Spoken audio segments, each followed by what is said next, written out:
El románico, arte europeo. Creación y difusión del románico. La Europa feudal.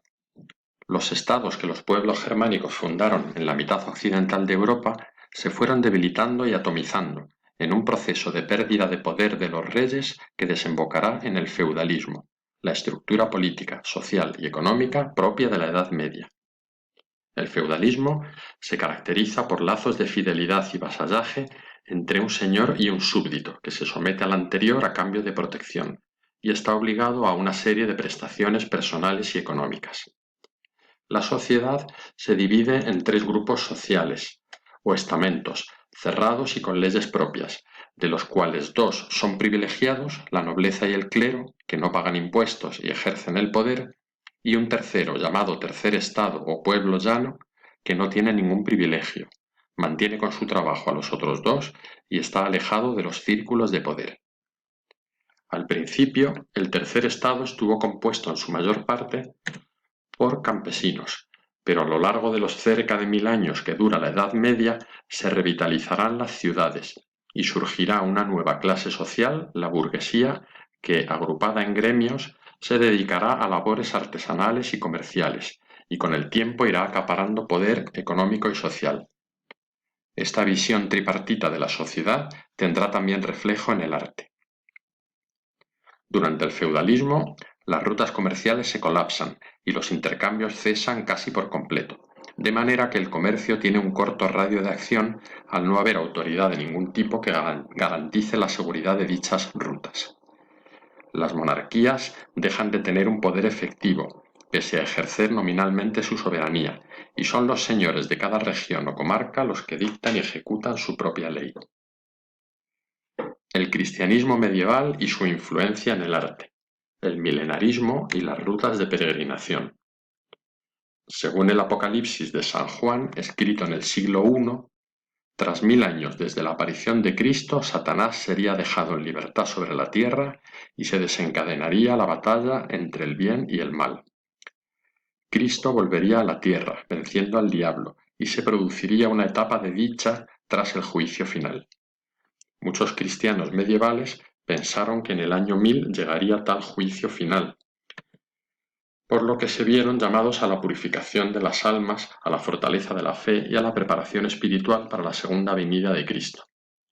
El milenarismo, como se conoce este fenómeno, marcará las expresiones culturales de esta época, y el arte se convertirá en vehículo de los mensajes de salvación.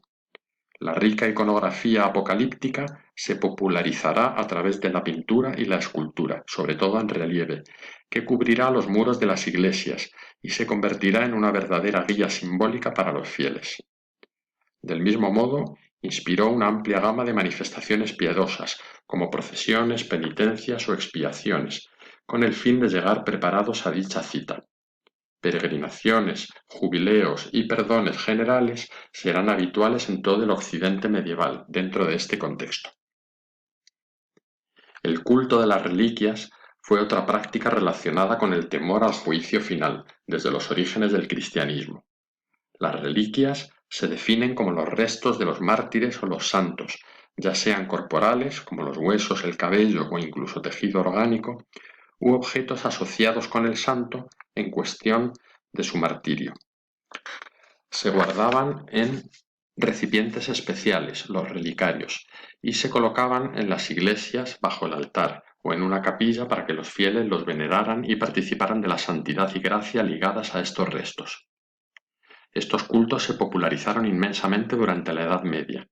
Las gentes esperaban de ellas efectos casi mágicos y no dudaban en caminar cientos de kilómetros a través de las rutas de peregrinación para alcanzar las más preciadas, las de San Pedro y San Pablo y otros incontables santos que había en Roma, o la de Santiago en Compostela, o incluso a Tierra Santa, favoreciendo un intercambio de información y tecnología que, hacia el siglo XI, supondría el primer estilo cultural unificado en Europa occidental, el románico. Finalmente, nada ocurrió en el año 1000, pero ello no supuso el fin del quiliasmo o milenarismo. Hacia finales del siglo XII, un monje calabrés, Gioacchino da Fiore, tras una peregrinación a Tierra Santa donde dijo haber adquirido el don de la profecía, afirmó que el juicio final aún estaba por llegar en el año 1260, por el pasaje 12:6 del Apocalipsis, donde se cita. Y a lo largo de la historia, en determinados momentos han surgido ideas apocalípticas similares. Los benedictinos y la Orden de Cluny.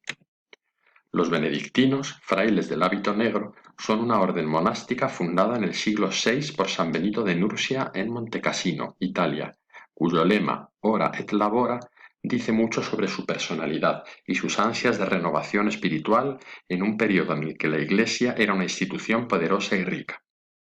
Los benedictinos no aceptaban la deriva materialista de la Iglesia y lucharon contra vicios como la simonía, compraventa de oficios y dominios eclesiásticos, el nicolaísmo o poca ejemplaridad del clero y la investidura laica, provisión de cargos eclesiásticos por parte de los poderes seculares. En el año 909 se fundó la abadía de Cluny en Mâcon, Borgoña. Su principal peculiaridad fue que debía obediencia solo al Papa, por lo que era independiente del poder de reyes y señores feudales. Además, desde el momento de su fundación, los abades eran elegidos por los propios monjes, lo que la hacía aún más autónoma.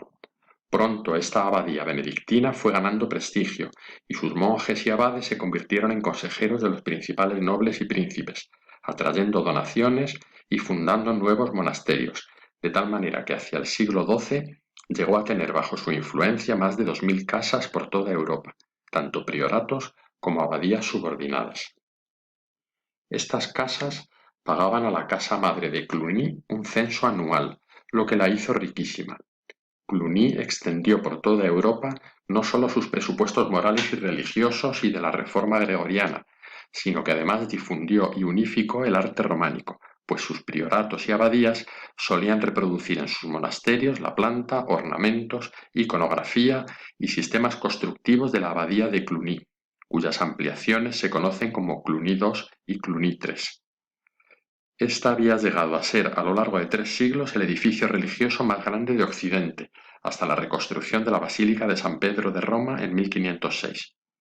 Sus elementos más novedosos fueron el cimborrio sobre el crucero, los absidiolos adosados a la cabecera, la tribuna sobre las naves principales o la construcción de un solo transepto. La expansión cluniacense y la difusión de ideas a través del Camino de Santiago se convirtieron en los dos principales factores de la unificación y difusión del románico.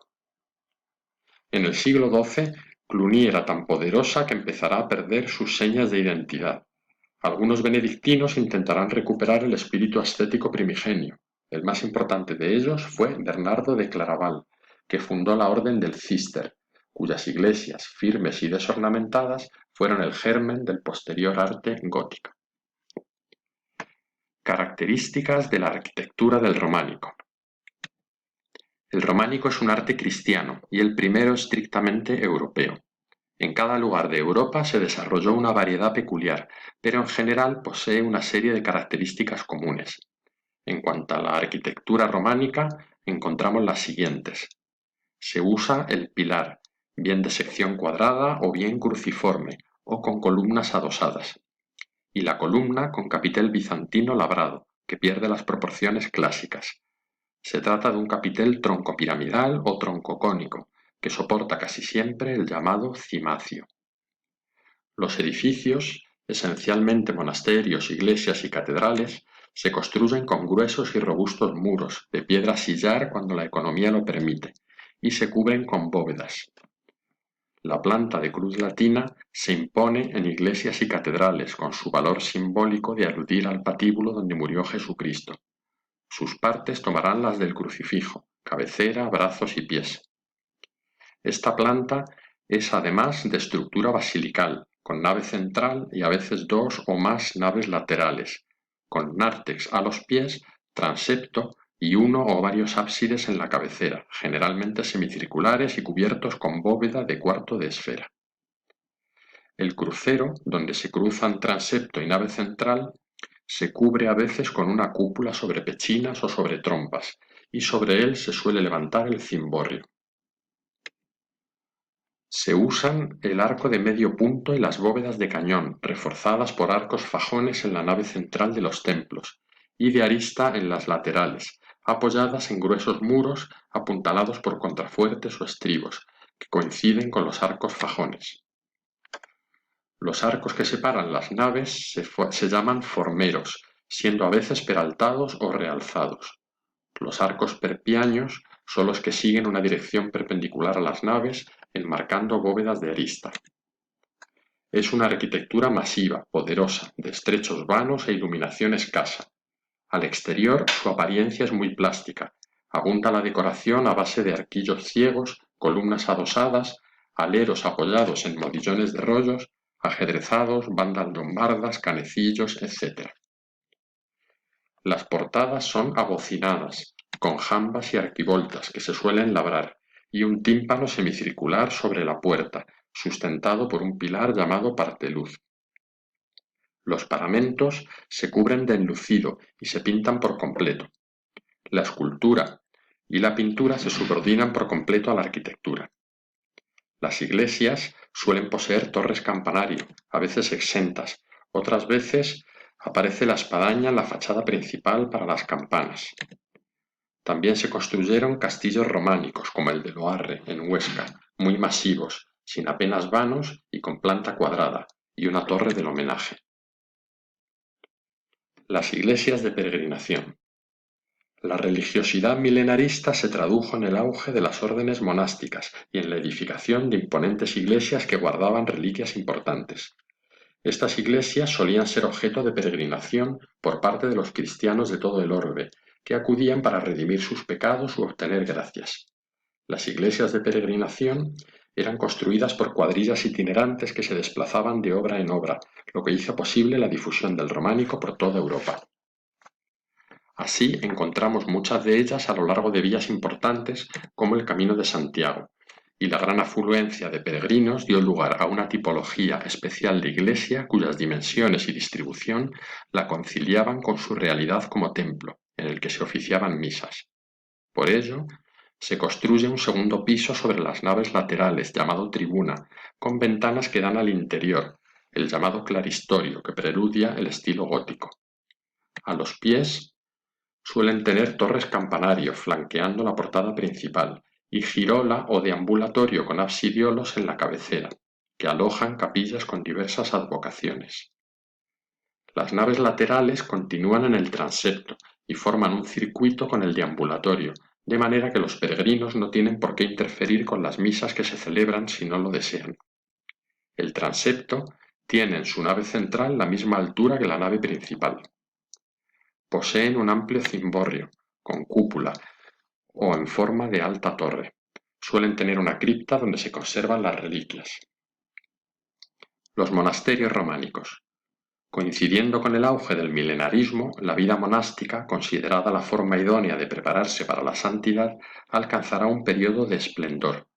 Los monasterios son recintos rurales amurallados y autosuficientes. Entre sus instalaciones destacan el claustro, espacio de meditación del monasterio, adosado tanto a él como a la iglesia o catedral.